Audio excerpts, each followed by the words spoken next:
about the functions of a commercial bank. There are so many functions commercial bank is doing. First of all, commercial bank which borrows money, which collects the money first of all from the depositors with the help of different accounts, and then they have to borrow it, and whenever depositor is demanding at that time they have to give it back. So that is how commercial bank is functioning. तो commercial bank functions करते हैं तो उसके हिसाब से different ways are there to how to function it. तो यहाँ पर प्राइमरी फंक्शंस दिए गए हैं that are of functions of commercial bank. Primary functions first is accepting deposits. तो कमर्शियल बैंक जो है वो डिपॉजिट्स एक्सेप्ट करते हैं, पर उसके लिए भी डिफरेंट वेज हैं. Different accounts are there to collect the money from the general public. और यहाँ पर जनरल पब्लिक के पास से पैसे कलेक्ट करना, पर उसके बाद उसके पैसे लेकर उसका बेस्ट वे में यूटिलाइजेशन करना, और जब भी जनरल पब्लिक मांगे तब वापस देना. That is the duty of the commercial bank. और in between that they have to get the profit also. तो इन दोनों के बीच में प्रॉफिट कैसे कमाया जाए, यहाँ पर first of all current account. What do you mean by current account? आपने 11th स्टैंडर्ड में थोड़ा सा शॉर्ट में देखा होगा कि current account that are of different type of accounts of the business. यहाँ पर businessman have to open the current account. Current account open करके उसके अंदर से डे टू डे ट्रांजैक्शंस, क्योंकि एक बिजनेसमैन होता है उसके तो हजारों ट्रांजैक्शंस पर डे होते हैं. So for that they have to open the current account. और करंट अकाउंट पर इंटरेस्ट नहीं मिलता है. वहाँ पर करंट अकाउंट के अंदर बहुत सारे पैसे आते भी हैं और जाते भी. That have to be businessman have to deposit the amount and withdrawal of the amount also भी हैपन. तो sometimes bank have to charge for that more transactions. Okay, तो समटाइम्स यहाँ पर इंटरेस्ट तो नहीं मिलता है, पर some bank charges also have to be for the current account. और ये जनरली बिजनेसमैन ही ओपन करवाता है. Then next is savings accounts. Savings account means आम जनता जो है general public have to open this savings account. उनके जो पैसे होते हैं वो यूटिलाइजेशन हो गया, उनकी जो नीड्स है वो सेटिस्फाइड हो गए. उसके बाद जब भी पैसा बचता है so they have to save temporarily, they have to save in the savings account. Savings account के ऊपर थोड़ा सा इंटरेस्ट मिलता है. ओके, सो जो भी डिपॉजिट अमाउंट है उसके ऊपर इंटरेस्ट कैलकुलेट करके bank commercial bank have to provide. Then after recurring deposits account. Recurring deposits account means some person don't want to fix the deposits for a long period of time of a more amount. ज़्यादा amount जो है वो लंबे समय तक वो deposit नहीं कर सकता. उसको छोटे छोटे जो पैसे बचते हैं उसके लिए वो एक रिकरिंग डिपॉजिट्स अकाउंट खुलवाएगा. रिकरिंग डिपॉजिट्स के अंदर suppose monthly saving scheme that have to be save for the per month. Recurring means आपने एक बार पैसे जमा किए हैं, so that have to recur that every times. So that is collection of the money at last maturity date पर उसका पैसा मिलता है. So that is recurring deposits account. Recurring means बार बार उसको डिपॉजिट्स करना. और एक मंथ के अंदर डिपॉजिट किया है, फिर दूसरे मंथ में डिपॉजिट किया. सपोज 500 रुपीज़ है, 500 इस मंथ में डिपॉजिट किया, फिर नेक्स्ट मंथ में डिपॉजिट किया, फिर नेक्स्ट मंथ में 5 साल तक ऐसे डिपॉजिट किया. 5 साल के बाद जो भी पैसे मिलते हैं with interest, that is with the help of recurring deposit account. Okay, so छोटे छोटे जो पैसे बचते हैं वो बचत को एक अकाउंट के अंदर डिपॉजिट्स करते हैं and at last person is getting. जैसे कि फर्स्ट मंथ जो है वहाँ पर 5 years का रिकरिंग डिपॉजिट अकाउंट खुलवाया है, तो फर्स्ट मंथ का है जो 500 रुपीज़ मैंने एग्जाम्पल दिया था, तो उसको 5 साल तक का पूरा इंटरेस्ट मिलेगा. पर जो लास्ट मंथ है 5 years कंप्लीट होने का लास्ट मंथ है, उसके ऊपर इंटरेस्ट शायद तक ना मिले, क्योंकि उसका इंटरेस्ट जो है वो लास्ट में उसने जमा किया है. Okay, so that having the differentiation. तो सेविंग्स अकाउंट से थोड़ा सा इंटरेस्ट ज़्यादा मिलता है इसके अंदर. देन फिक्स्ड और long term deposits. Fixed term और long term deposits is also very important functions of for the long period of time. Bank deposits जो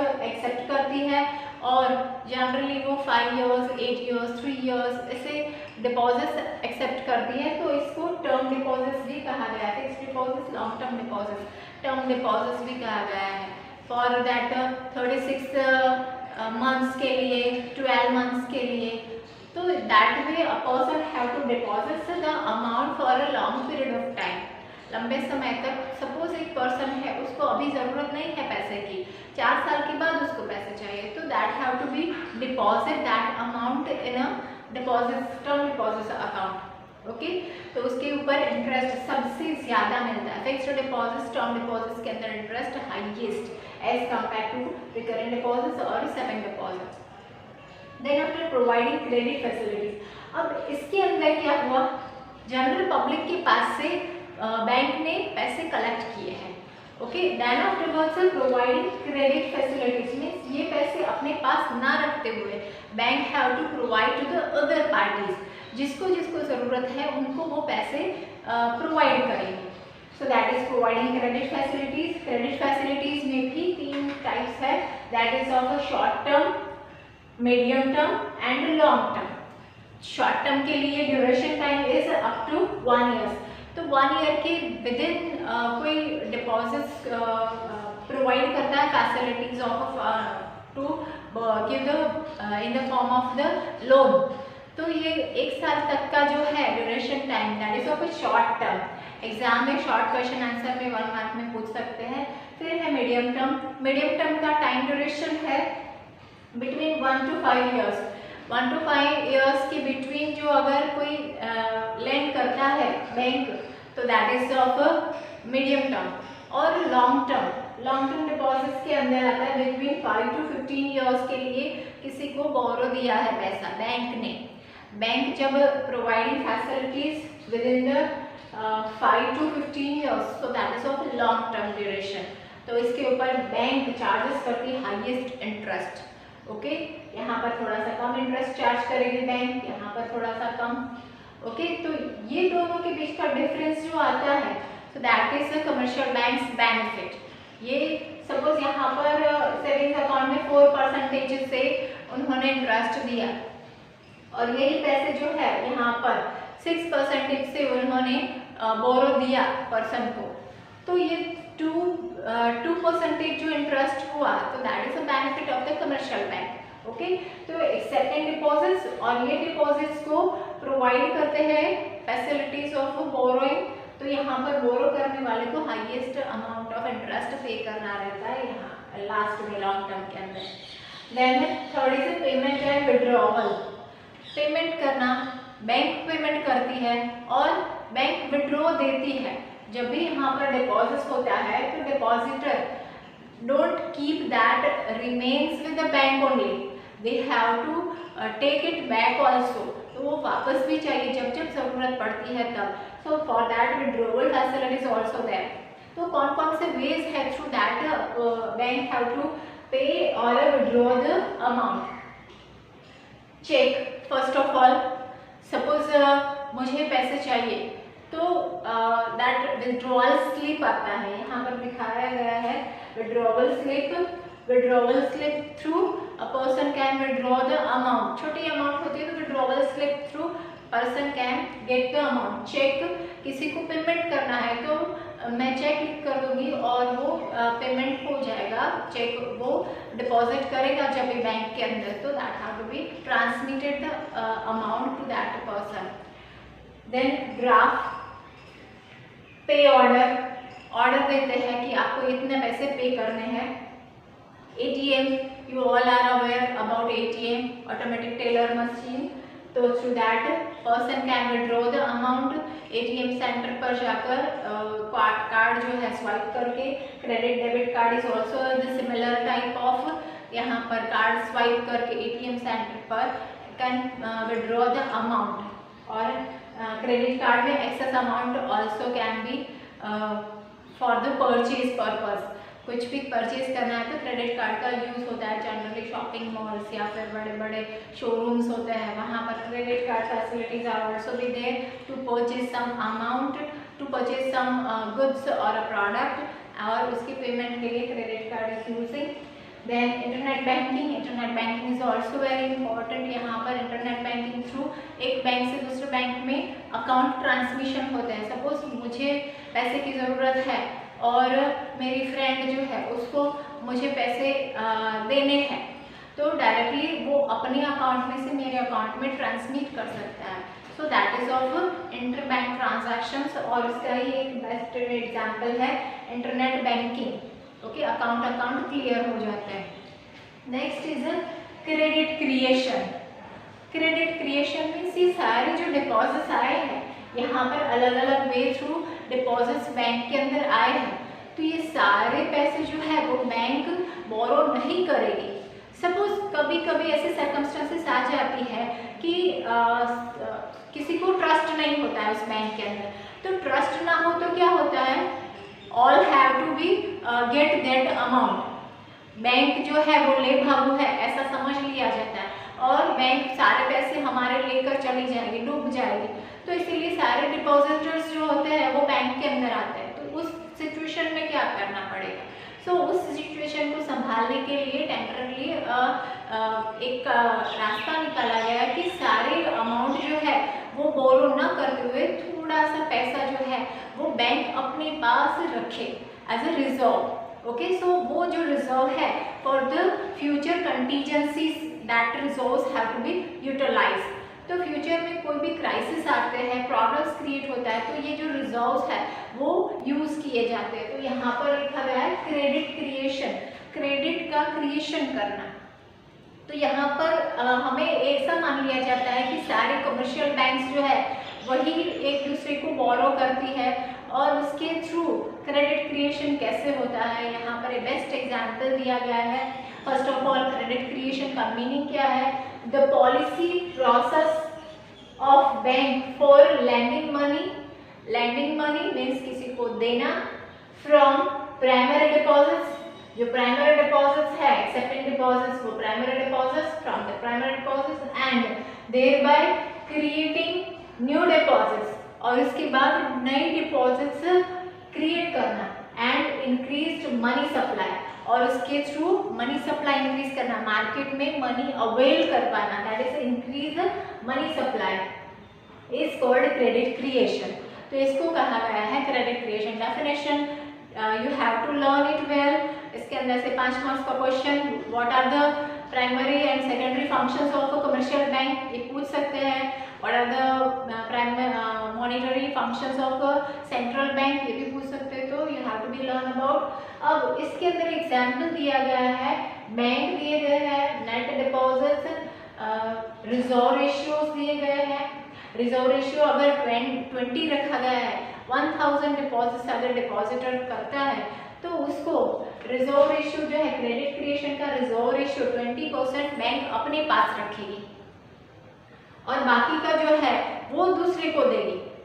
तो यहाँ पर एक एग्जांपल दिया है कि बैंक ए है, उसने पब्लिक के पास से 1000 कलेक्ट किए हैं as a term deposit. Okay, और ये 1000 जो है उसमें से वो 20%, 10% मीन्स 100, 20% मीन्स उसका डबल करेंगे 200 जो है वो अपने पास रखे, बैंक ने अपने पास रखे हैं।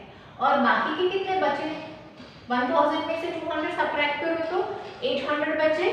तो ये 800 जो है वो दूसरे बैंक को बोरो किए, ये जो है वो दूसरी बैंक जो बी बैंक है उसको बोरो दिए हैं।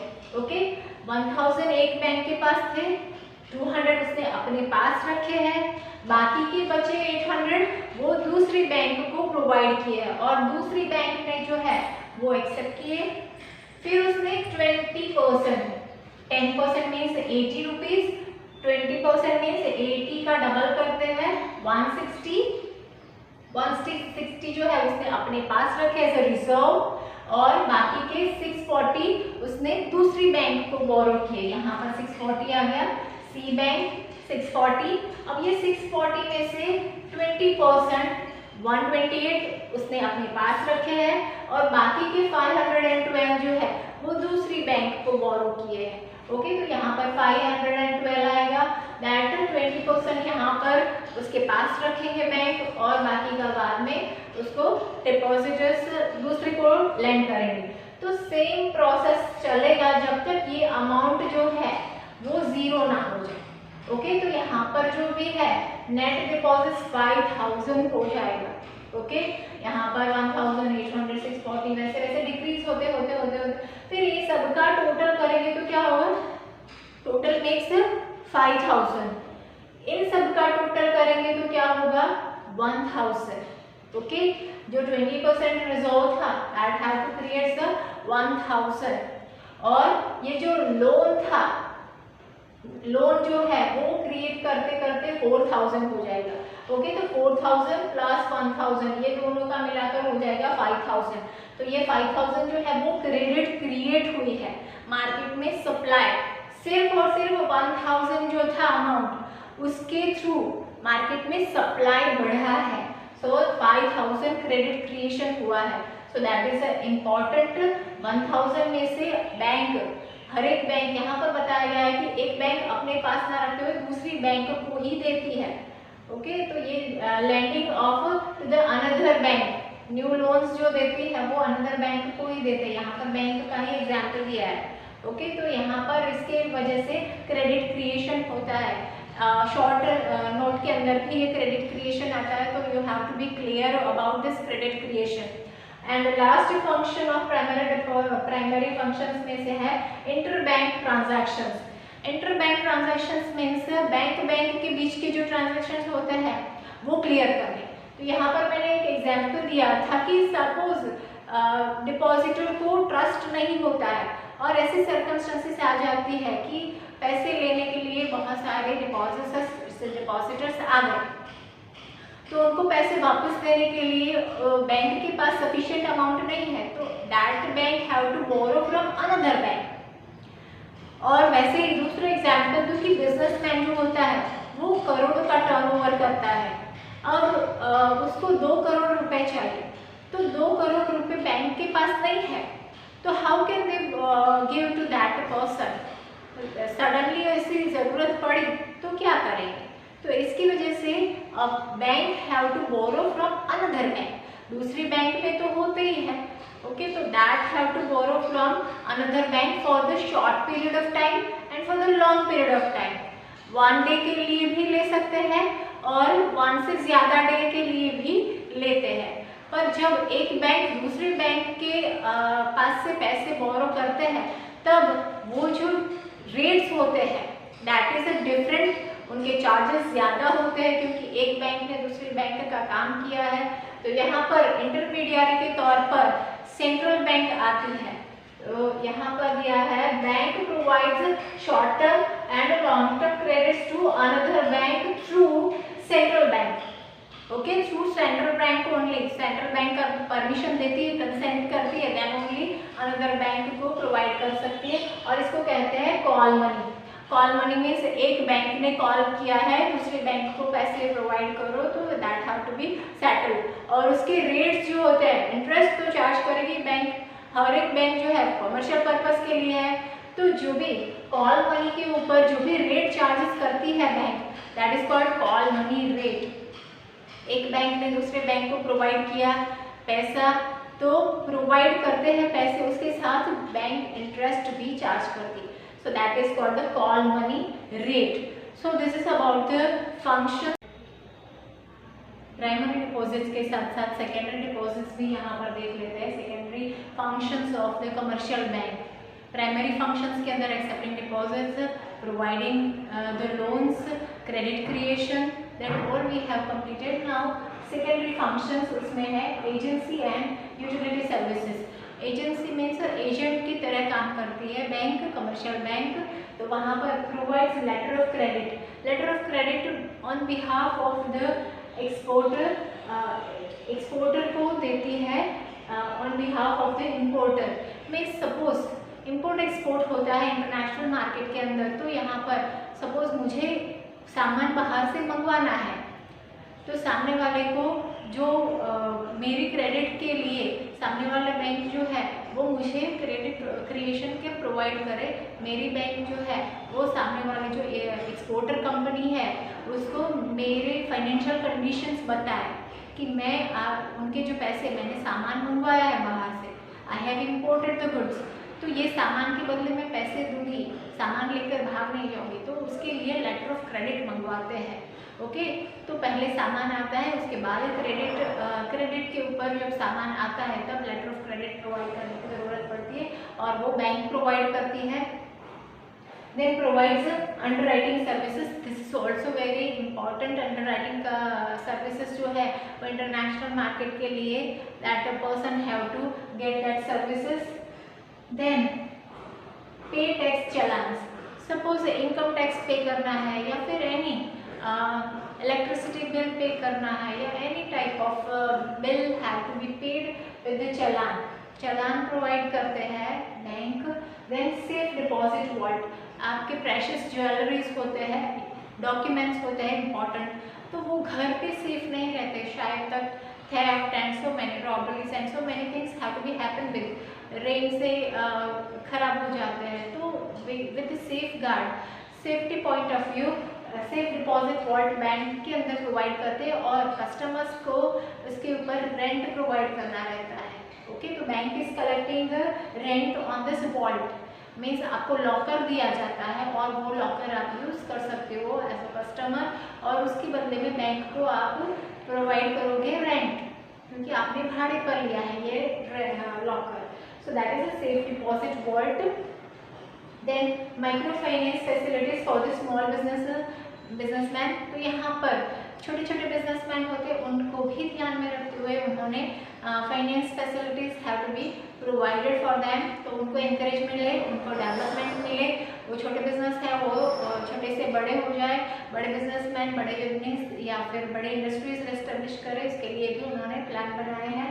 Then payments are made through proof, तो जो प्रूफ होते हैं वो सामने वाली पार्टी को पैसा मिला है या नहीं मिला तो उसके थ्रू जाता है। तो यहाँ पर दो एग्जाम्पल दिए हैं, ड्राफ्ट और पे ऑर्डर।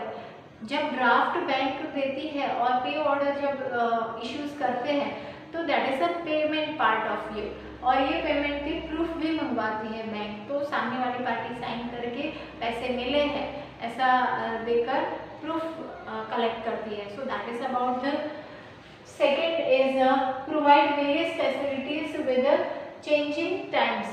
Nowadays change हो रहा है, टाइम सब अपडेट हो रहा है, टेक्नोलॉजी नई नई चेंज हो रही है, तो उसके अकॉर्डिंग टू बैंक को भी अपने फंक्शंस चेंज करने रहते हैं। तो first is electronic transfer of account without cash और चेक, तो इलेक्ट्रॉनिक फंड ट्रांसफर होता है, एक अकाउंट में से दूसरे अकाउंट में पैसे ट्रांसफर हो जाते हैं और पर्सन को वहाँ पर बैंक में जाने की भी ज़रूरत नहीं होती है। Then that is through NEFT, national electronic fund transfer, full form पूछ सकते हैं 1 मार्क के अंदर, नेशनल इलेक्ट्रॉनिक फंड ट्रांसफर। तो यहाँ पर एक transmission of from one account to the another account, and RTGS, real time gross settlement, that is also the fund transfer from one account to the another account through core banking. ये कौन से part है, ये जो आपको 11th standard में पढ़े थे वो कोर बैंकिंग के पार्ट है। Core banking means centralized online real time exchange. Okay, तो that is centralized real time exchange का, ऑनलाइन एक्सचेंज का मतलब क्या है कि हमारे कंट्री के अंदर सपोज आज कोई भी दिन है, सपोज मंडे है और दूसरी कंट्री में एक्सपोर्ट इंपोर्ट करते हैं तो दूसरी कंट्री में ट्यूसडे है या फिर संडे है, तो ये जो है डे का डिफरेंस होता है, टाइमिंग्स का डिफरेंस होता है, तो उसके जो सेटलमेंट होते हैं तो इसके थ्रू होते हैं। ओके, तो ये 11th में आपने डिटेल में पढ़ा था, तो ये टाइमिंग्स के डिफरेंसेस होते हैं, उसके लिए उनको आवर्स फिक्स कर दिए जाते हैं, मैचेस फिक्स कर दी जाती है, उसके थ्रू ही ट्रांजैक्शंस होते हैं। So that is about the core banking, centralised online real time exchange, national electronic fund transfer और रियल टाइम ग्रॉस सेटलमेंट। ये दो transmission of the account from one account to the another account, money transmit होते हैं। Then after make payment through the customers, ticket booking, payment का जो करना होता है कस्टमर्स को तो कोई भी पर्सन कैसे पेमेंट करेगा?